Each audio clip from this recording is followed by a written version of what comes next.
Have you ever wondered what games you should keep or you should lose? Find out here at Purge Reviews.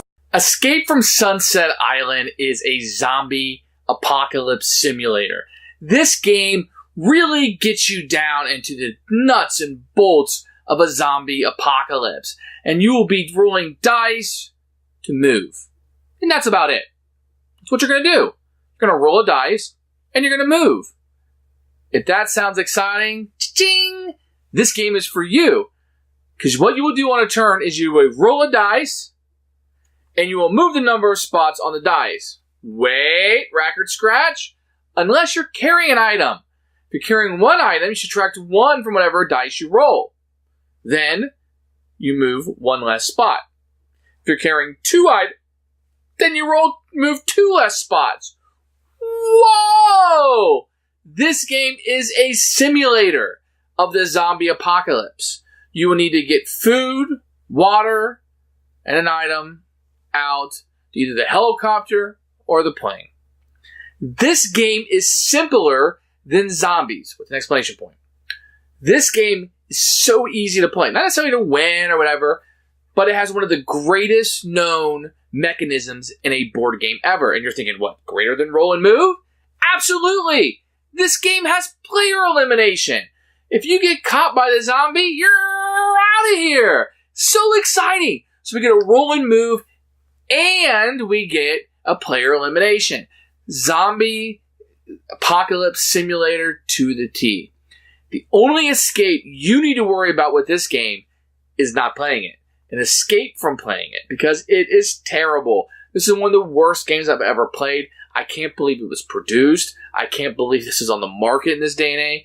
This was not a mass market game that just went wrong. This was a game that was actually put out on the market, and it's terrible, terrible, terrible, terrible. And it was Kickstarted, and a lot of people bought it. I paid way too much money for it, and it's one of the worst games I've ever played. And I will never, ever, ever play this game again. And if you actually came up to me at a con and you said, will you play this game with me? I will immediately know that you hate me for even asking that I would play this game. What makes it terrible? Really, there's no decisions. There's random tiles put down on the board, and you're going to these to flip them over. You don't know what's good and what's bad. There's no strategy. If you roll a 1, well, guess what? The zombie's going to catch up to you more. Of course, their die only has 2, 3, 4, so they're moving a little bit slower depending on what you roll. If you roll a 1, then you're moving slower than they are. Rolling a 2, theoretically, if they roll a 4, they're moving faster. It's just very, very odd. And then as the zombies kill the players, there's more and more zombies that they'll control and move around. It's just not interesting. There's no fun to it. There's no mechanism in this game to bring any fun to the table, and it's terrible. I've already talked about this too long. Watch the flow of the play. It's not something you want to get yourself into. There is nothing here at all. It's an absolute purge. One of the worst games I've ever played. Escape from Sunset Island, the zombie apocalypse simulator. I want you to remember that this is a simulator as we go through the game. It has a beautiful, beautiful cover. I like this box a lot. Just a simple zombie coming over. I mean, it's just, this is one of the best box arts I've ever seen, at least personally, as my favorite. As we jump in, you're going to get a rule book, which we'll take a look at in a different section. You will get a board, and the board is okay. I mean, it's very cartoonish. It doesn't give you the thought of a simulator at all. It's fine. It has these paths on it. The paths go into this, and it's all okay. Everything has a little bit of a name. The Dry Badger, the Snack Shop, Grunt, Mom's House. So it's fine. Nothing to write home about. It is a little disappointing when you look inside of it that, you know, this could have been a much, much smaller game. It did come with this little expansion part here about the riot gear that's just printed on paper. You're going to get some meeples and dice and little tiles, and they're all okay. The cards are okay quality. The artwork isn't great. We'll open this up and take a look, but, I mean, it's not anything to write home about. So you don't really get that many cards. And as you can see, the escapes, if we randomly selecting at the end, the hoarder, the psychic. I mean, they're okay. You know, this is anything to write home about. So they're very, very thin, not very great quality. I mean, you'll be able to play with them, don't get me wrong, but it's not the greatest of quality, and there's not a whole lot in here for such a big box. Here is the rule book, which says Zytech on the front. You will get a really good setup page with everything you have to do here with a picture, and it has little lines going to where you put it, which is really nice.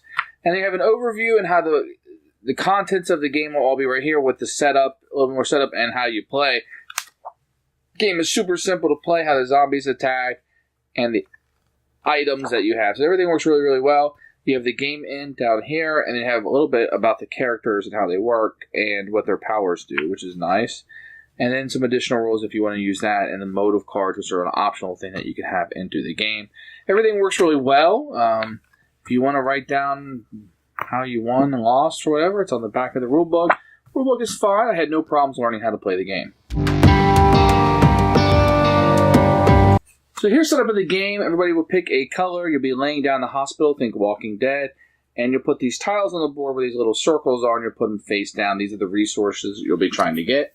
To set up, everybody will get a character randomly. It'll tell you the color that you'll be, of course. But you just have to make sure that one person is the zombie. So you want to make sure somebody is a zombie when they're playing the game. On your turn, you roll the white dice, and that will tell me how many action points that you have for the round. The first thing you'll do in the game is you will always stand up. For the most part, what you're going to do is you're going to use these and move across the board. So 1, 2, 3, 4. That's what you would do, and the next person would go. Oh, he's got 1, so he's going to stand up. If you get to an item, you can reveal it for an action point, and you can pick it up for another one. In this case, I would get a chainsaw for this character. For every item that you're carrying, when you roll, you can move one less. So if I was carrying this chainsaw and I rolled a 4, I can only move 3. 1, 2, 3.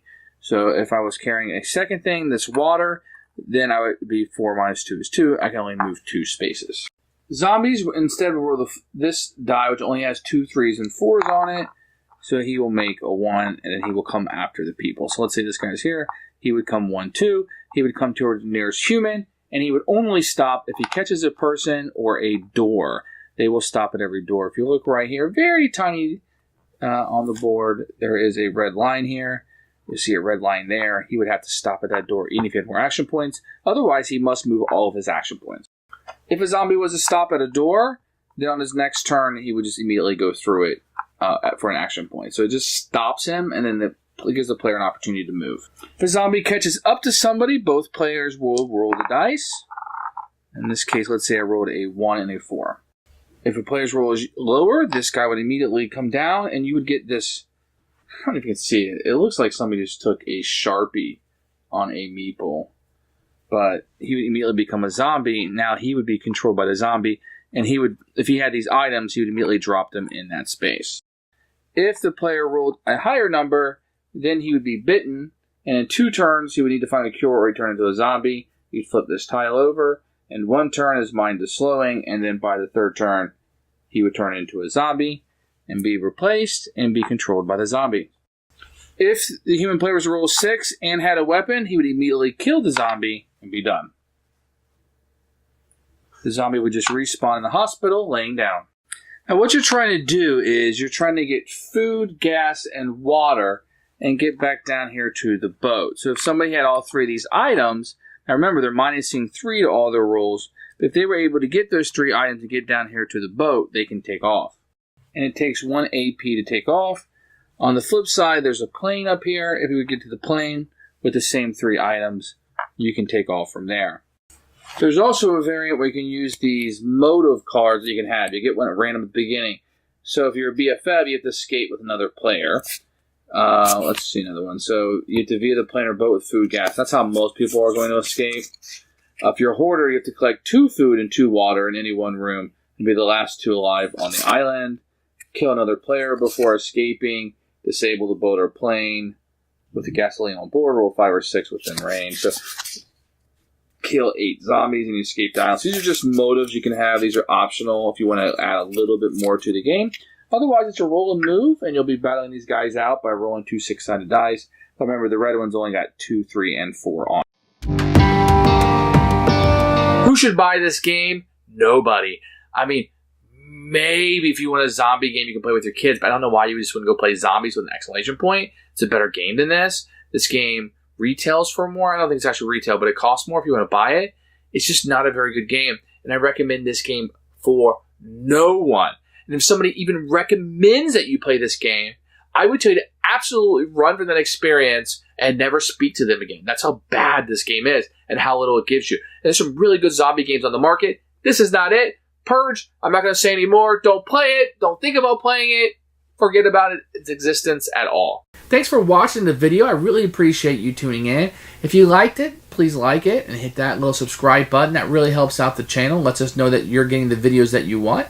If you agreed or disagree with what I said, feel free to comment below. I'd love to hear what you have to say, and I promise that I will comment back. Thanks for watching, and everybody else, keep playing games.